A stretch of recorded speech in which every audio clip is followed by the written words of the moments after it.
All right, so this is the second of, or the third, I don't know how you're counting, of these videos that I have sort of introducing our course, COR 347, Aspects of Laughter.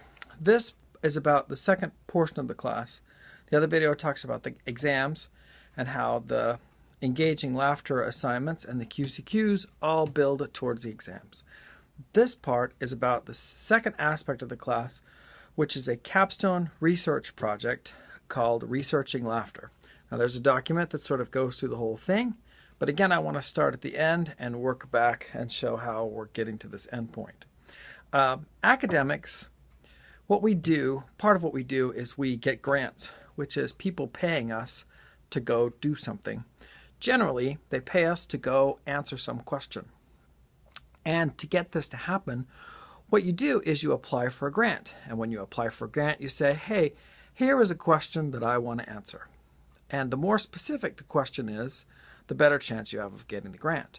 And if you can show that you know enough about the background to really be enough of an expert that you really have some good grounds for going and asking this question, then again, the better your chances of getting the grant. So for example, in 2010, I got a grant to develop a new course. I said, hey, this is the new course I want to develop. Here are some courses I've done in the past. Here are my ideas. I'm not sure how this is all going to come together, but this is what I want to do. And then I got that grant. So what you're going to do in this class is your final capstone project, Researching Laughter project, is you're going to apply for a grant. It's not a real grant, but that's our assignment set up.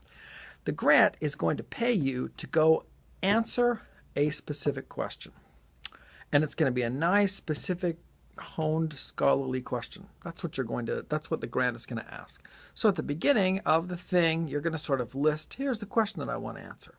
You're going to say what discipline is this from, and then you're going to give the background for that question. You're going to show that you know sort of what's been done about it already, so that you can, and you're going to say, okay, here's what's been said, here's what's been said, here's what's been said, here's what we still don't know, and here's how I'm going to go answer that question. Okay? So your goal is to come up with a question that is not already answered, and then to have enough of a research background to show that this is a good question, that people are interested in this question, and that you have the background to go and ask this question. Okay? So on your final exam time, that final exam day, which is the 30th, you're going to send in your final capstone grant application, right? And it's going to have the question, a little abstract, and the research foundation. So how do we get from where we are today to that point? Okay, so we're going to take some steps. First step that we're going to take is brainstorm. We're going to just sort of think of some ideas. I'm interested in how laughter might help the body physiologically, right? How it might help the immune system, or how it might relieve stress. Or I'm interested in how laughter might help students in the classroom to maybe be less stressed, or to associate better. Or I'm interested in laughter in the workplace and about how it helps minority employees to express in a non-hostile way discontent that they might feel, right? Or I'm interested in the dark humor that I find in Flannery O'Connor's books, right? So all these are different ideas. So we're going to start with a brainstorm. And for the brainstorm, you're just going to list some ideas, some things that you have. This is the assignment that's due on the 10th, right? This is your first thing you see on the calendar there. There's a little link. You're going to fill out a little form. It's just some of your initial brainstorming ideas. These are ideas that interest me. After that brainstorm, then you're going to jump into the databases. You're going to see what's out there. You're going to see sort of what you can find about this, right? And so you're gonna go to the library or wherever you check the databases. You're gonna see what's been done about laughter in the classroom, or laughter in the workplace, or laughter in Flannery O'Connor, or laughter in physiology, laughter in advertising or strategic communications, whatever it is that interests you, right? So then you're gonna find 7 scholarly sources, right? So these aren't theses or dissertations. These are not. They're from boring sounding journals, right? They're not from Psychology Today or Time Magazine.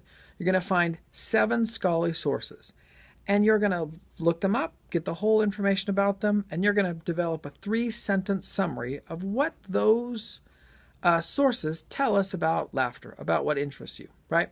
And that's your preliminary literature review, and that is due Monday the 16th, right? So you're going to send that in. Then the next thing that you're going to do is you're going to do a presentation on one of your favorite articles. You're going to find of these articles something that really interests you. You're going to put together a 5 to 7 minute presentation. You're going to videotape it. You're going to make it available to all of us. And we're all going to be able to see everybody's presentation, right? And that's going to give us a chance to see, oh, look at this person over here doing physiology, or this person over here doing sexism and laughter. And so it'll collaborate. It'll add to our collective knowledge of whatever the subject is, right? After that, you're going to start to develop the question that you want to answer, right? How does Flannery O'Connor use dark humor in this particular novel, right? Or how does humor impact killer T-cell production in the body, right? Or how does humor... So then you're going to develop a preliminary question, and you'll see that preliminary question is due on the 20th, right? The next step is you're going to develop a draft of your final grant proposal.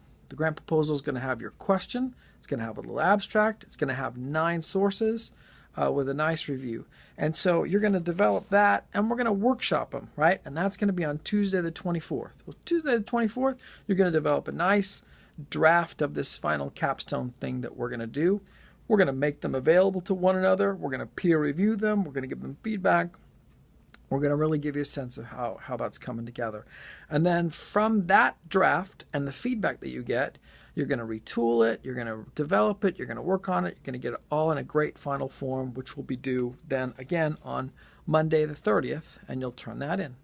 So that's the second aspect of the class. That's the researching laughter aspect of the class. So these two things sort of run parallel, right? So you're doing the exams, the engaging laughter and the QCQs at the same time that you're developing this research project, right? Now, again, to reiterate, you are not going to answer the question. You're applying to get a grant so that someone will pay you to go answer the question, right? So you're going to have a question you do not have the answer to. You're designing a research project, not executing it. This is not enough time to actually do a research project. But in the fantasy dream world that I live in, you'll get interested in this, and eventually you'll be like, hey, you know what? I would really like to do this research. And then in grad school or somewhere, you'll find a good advisor who could give you who you could work with specifically on this to go answer this question because the topic interests you. So that's the researching laughter aspect of the class. Super excited about this class and hope everything goes great. Email me, contact me, find me on Facebook, any way you need to get in touch with me so that I can make sure that I keep so that you're well informed and I answer all your questions. Glad to have you in the class.